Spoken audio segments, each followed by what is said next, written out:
see as a mega geopolitical prize: shale gas.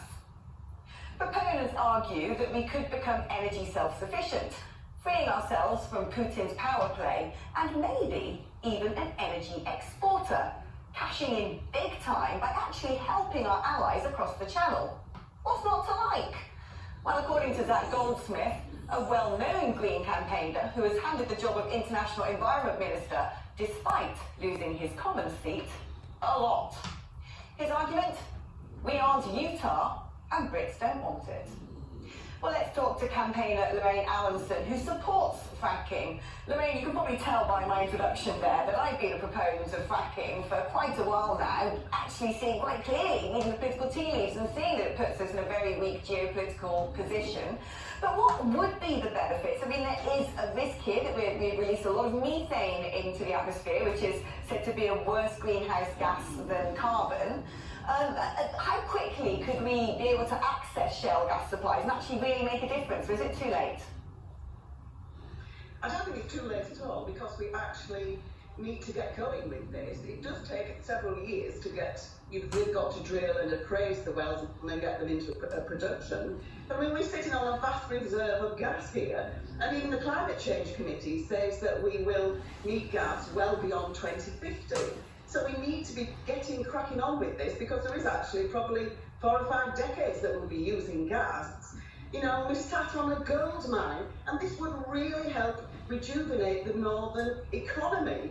You know, and Zac Goldsmith said about it being that it would industrialise the countryside. Well, actually, and he quoted that there were 6,000 wells.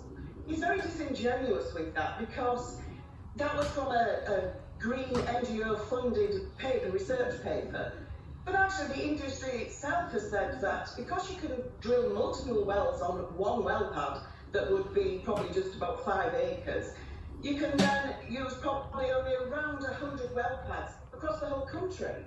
So it's not going to industrialise the countryside. Besides, I live in the Vale of Pickering, which is a gas field, actually. There's 9 well sites, and there is actually an ex now gas generating station. They've taken the gas turbine out at the moment. And I know that you can't see the well sites, you can't hear them, they're hidden by trees. Now, Zac Goldsmith promotes solar, and there's literally thousands and thousands and thousands of acres proposed to be made over to solar. And I can tell you this much, that rural communities will fight that far more than they will, you know, a well pad. You've got to remember that the anti-fracking movement was extremely well funded, and it was full of emotive arguments and superstition. We had Vivienne Westwood carrying a blood-splattered baby doll as if that was what was going to happen, and it was utter nonsense. You know, if things like that had happened in the United States, then there would be such a lot of litigation, wouldn't there? But we need to get on with this. I've seen a quote somewhere that if we don't, that by 2050 we will import £1 trillion worth of gas. You know, and that's money that could be invested in our country, creating jobs, paying tax to our government. Instead, we're just exporting all those pounds down the pipelines and just getting gas back, and not all the other benefits that we should be getting. But I mean, Lorraine, people would argue with you and say, you know, maybe, just maybe, if you're right on this, and we could have fracked, the time would have been a decade ago, but now we've signed up to COP26. In fact, we're leading the world on this when it comes to combating climate change, and fracking would bring with it a huge amount of methane released into the atmosphere, the risk potentially of earthquakes, of poisoning of the water table, of even without those things, heavy trucks moving in and out of sites. Surely we should be looking to diversify our energy pool and go down more sustainable routes. Over time you will, but it'll take a long time. And we need to put a lot of research and investment into finding other means, because solar really is not, you know, can you imagine, we live in one of the darkest countries of the world. It's not going to create enough power for us in this country by any means. And if we don't do this gas, I mean, even Zac Goldsmith admits that we're going to need gas and that it is a bridge for fuel to renewables.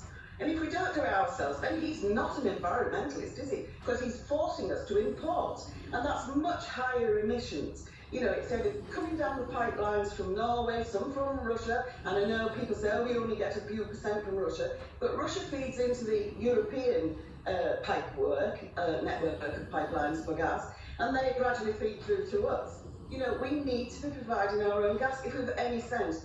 What about all these people that are living in an energy crisis? You know, and it's a cost of living crisis. Can you imagine if you're on just a basic pension or you're living on, you know, social security support, I can't think what you call it now. But yeah. you know, if you're just on the red line anyway, just think what you're feeling like now. Well, it's going to be April when my bills, my own energy bill for my business has doubled. You know, Elaine, I think we're all going to be in that position soon, aren't we, when the energy price cap is lifted in April. Elaine Allinson, a pro-fracking campaigner, thank you very much. But let's go back to Alan Mendoza on this issue. I mean, what is the answer? Should we not be leading the world on climate change, or is what's more important right now to be, you know, calling